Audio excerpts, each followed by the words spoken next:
Masih bersama channel Kuliah Online Ekonomi, kita masih membahas bentuk dan struktur kota.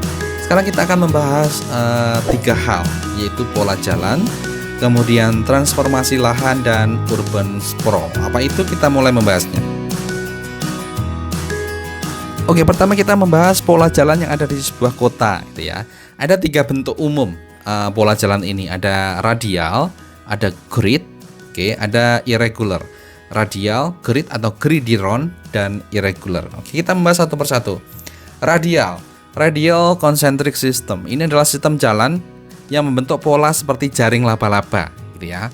Dengan pusat merupakan kegiatan utama. Jadi pusat kegiatan utama, kemudian jalannya adalah berasal dari pusat, kemudian menyebar atau memanjang keluar, gitu ya, dan membentuk seperti jaring laba-laba. Inilah radial concentric system. Yang kedua adalah grid. Ini kita sudah membahasnya saat kita membahas struktur kota Athena, gitu ya. Ada grid, gridiron. Oke. Jadi ini adalah jalan-jalannya itu lurus, berpotongan saling tegak lurus, membentuk sudut siku-siku, gitu ya. Ini adalah grid atau rectangular system. Yang terakhir adalah irregular, sesuai dengan namanya. Jalan ini tidak teratur, oke, baik lebar maupun arahnya. Oke, sekarang kita membahas tentang transformasi lahan. Jadi transformasi lahan ini artinya adalah perubahan peruntukan fungsi lahan. Oke. Jadi Robin Pryor ini melihat adanya transformasi secara gradual dari kota ke desa. Jadi saat mengamati penggunaan lahan dari kota ke desa, itu ternyata ada transformasi secara gradual. Gambaran yang ia peroleh semakin jauh dari real urban, semakin jauh dari pusat kota dan semakin dekat dengan real rural, ini makin kabur penampakan kekotaannya dan semakin jelas kedesaannya, gitu ya. Jadi intinya adalah bahwa transformasi lahan ini adalah kota, desa itu mempunyai karakteristik yang berbeda. Kita sudah membahasnya.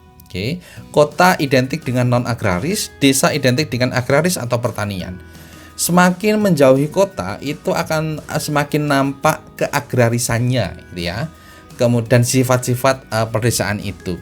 Tetapi tidak secara perubahannya itu tidak mencolok, gitu ya. Jadi kota dengan gedung-gedung tinggi langsung sawah gitu. Tapi ada perubahan secara gradual. Akhirnya ada semacam peralihan, gitu ya. Nah, zona peralihan di tengah-tengah antara urban dan rural itu, ini yang kita sebut sebagai fringe. Oke, jadi sekali lagi, zona peralihan antara real urban dengan real rural ini kita sebut sebagai rural urban fringe, atau secara singkat kita sebut sebagai fringe. Russwurm ini mengkategorikan rural urban fringe itu menjadi 3 zona, gitu ya, atau 3 subzona. Yang pertama adalah inner fringe. Sesuai dengan namanya, ini adalah fringe yang letaknya dalam, artinya ini lebih mendekat ke kota. Oke. Ini ditandai dengan banyaknya konversi lahan pertanian ke lahan non pertanian, sehingga lahan non agrarisnya ini mendominasi. Oke, ini peralihan, tetapi ini lebih dekat ke kota. Jadi kalau kita lihat dalam jangka waktu tertentu, itu konversi lahan pertanian ke lahan non pertanian ini yang lebih dominan. Oke, ini adalah inner fringe. Kalau outer fringe ini lahan agrarisnya masih dominan. Jadi walaupun ada konversi lahan ke perdesaan menjadi kekotaan, tetapi intensitasnya masih rendah. Oke, ini adalah outer fringe. Kemudian yang ketiga adalah urban shadow zone. Kalau urban shadow zone ini adalah zona dengan elemen-elemen morfologi kekotaannya itu sudah mulai menyusup, namun sangat sedikit. Oke, jadi ini hampir berbatasan dengan real rural, gitu ya. Ada sifat kekotaan itu mulai menyusup, tetapi masih sangat sedikit. Jadi kalau kita gambarkan fringe ini yang dekat dengan kota adalah inner fringe, kemudian ada outer fringe yang sangat jauh dari kota dan lebih dekat ke desaan, ini kita sebut sebagai urban shadow zone. Oke, ini adalah gambarannya seperti ini. Oke. Jadi fokus kita adalah melihatnya adalah nomor 5 ini adalah real urban. kota atau pusat kota, dan nomor 10 adalah real rural atau desa gitu ya, perdesaan. Nah, ingat ya, nomor 5 adalah kota, nomor 10 adalah perdesaan. Nah, di antaranya ini adalah yang kita sebut sebagai fringe tadi. Oke, yang nomor 7 ini adalah inner fringe, jadi lebih dominan ke kota. Nomor 8 ini adalah outer fringe, oke, lebih dominan ke desa.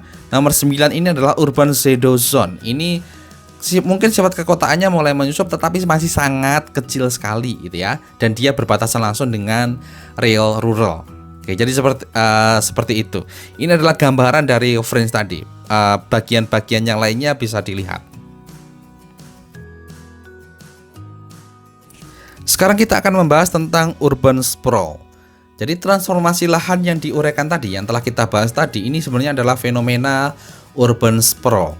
Jadi urban sprawl berupa tumbuhnya kawasan pinggiran ini terjadi karena adanya proses suburbanisasi dan redistribusi kegiatan ekonomi. Nah, urban sprawl ini adalah proses perluasan atau perembetan kawasan terbangun kota ke arah luar. Oke, sebagai dampak meningkatnya kegiatan perkotaan dan jumlah penduduk. Jadi intinya urban sprawl ini adalah perembetan. Oke, sebagai bagian dari urbanisasi sebenarnya waktu kita membahasnya gitu ya. Nah, urban sprawl atau perembetan ini terdapat 3 bentuk gitu ya. Bentuknya bisa ada 3 hal. Yang pertama adalah perembetan konsentris atau concentric urban sprawl, concentric development atau low density continuous development. Jadi ini adalah perembetan yang terjadi perlahan-lahan di semua sisi luar kota. Jadi di semua sisi kota, di semua batas kota, kanan kiri atas bawah utara selatan barat timur, semua sisi itu terjadi perembetan. Jadi ini kita sebut sebagai konsentris atau konsentrik. Yang kedua adalah perembetan memanjang, atau ribbon development, atau linear development, atau axial development. Nah, perembetan semacam ini itu tidak terjadi di semua sisi secara sama besarnya, tetapi didominasi oleh sisi di mana terdapat jalur transportasi atau terdapat jalan gitu ya. Intinya perembetannya itu mengikuti jalan, tidak di semua sisi secara sama intensitasnya. Yang ketiga adalah perembetan meloncat atau leapfrog development atau checkerboard development. Ini perkembangan kota itu terjadi secara berpencar, terjadi secara sporadis dan tumbuh di tengah-tengah lahan pertanian. Jadi bukan tumbuh relatif teratur di pinggiran kota, tetapi dia itu loncat gitu ya. Di lahan pertanian tertentu tiba-tiba muncul sifat-sifat kekotaan. Ya, ini perembetannya perembetan meloncat. Nah, bentuknya semacam ini. Ini yang konsentris seperti apa ini? Kita lihat di semua sisinya intensitas pesannya sama. Berbeda dengan memanjang. Yang biru ini adalah jalan gitu ya. Perembetannya yang diarsir ini mengikuti pola jalan. Sedangkan meloncat ini bentuknya meloncat gitu ya. Perembetannya tidak terjadi secara teratur.